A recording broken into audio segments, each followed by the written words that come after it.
This is a Suboptimal podcast. Check out our suboptimal content at suboptimal.co. Hey guys, and welcome to episode 5 of the NighCast. This is Drake, and I'm going to talk tonight about Anthem versus the Division. No, I'm not. Don't do it. Don't do it. It's a trap. One of the things I've been hearing a lot in different podcasts I listen to, and questions that come into the stream, and questions I've seen thrown around the internet and other streams, is that Anthem, Division, how do they compete to each other? Do they really compete to each other? I mean, one is a BioWare EA title. It's a story-driven, fast action shooter with verticality. The other one is Division. It's a continuation of Ubisoft Division 1. Great game. Has bugs, but great game. Coming in as Division 2. Definitely improved mechanics. Smooth menu system, which was great to see improved. And a gameplay that's definitely taking the best parts of Division and upgrading them. Of course, had bugs. I had guys locked indoors. Great Division 1 mechanic that's still bugged. And I've had other things with it. So I spent 2 days troubleshooting drivers on my gaming computer trying to get the game to actually launch past the black screen of doom that the antivirus cheat thinks my NIC driver was a hack. That was great. But, you know, it's something that I worked through, and I got through it, and I got to actually try it. So I'm happy. Got my NIC card drivers updated in a method that hopefully will not happen again. So, yeah. But anyway, these two titles are very different from my perspective. One is a brand new IP from EA and BioWare, publisher and the developer. And then the other is from Ubisoft on Division.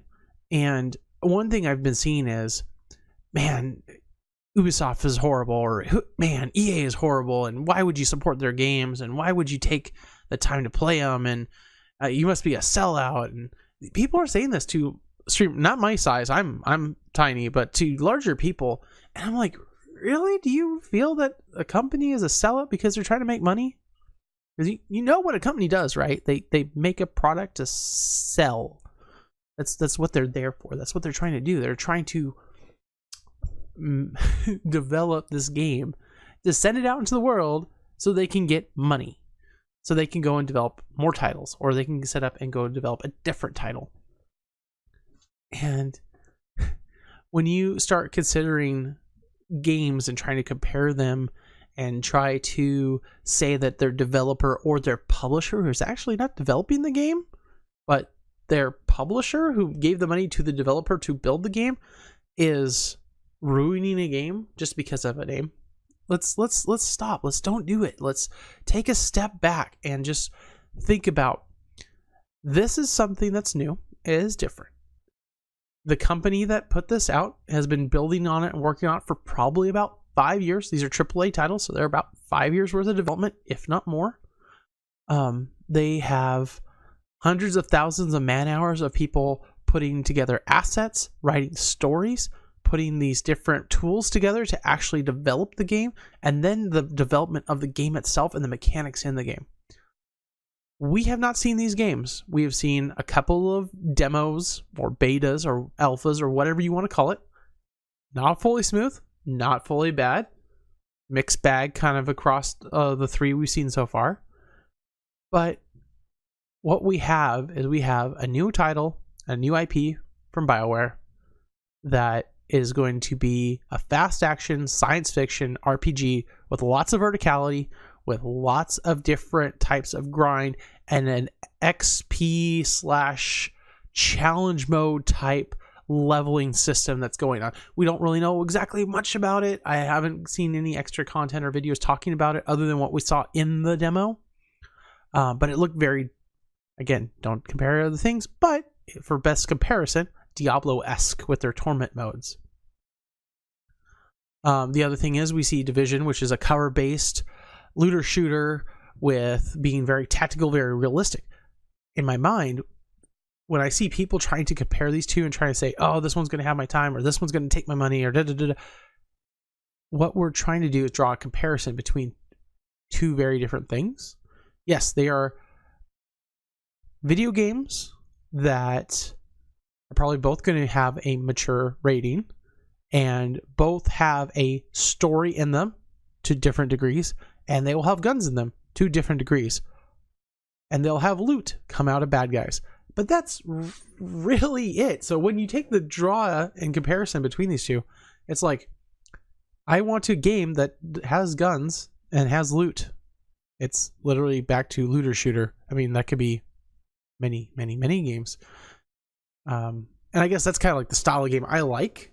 Is I like the looter shooter. I like the aspect of having a gun game and getting, you know, drops and loot and collecting items, and then comparing the 5 or 3% difference between this gun with this drop and this gun with that drop, and then trying to figure out which one works best for me. Maybe it's different than the standard build someone puts on, you know, Icy Veins for a Diablo build, but it's going to be a build that works for me better.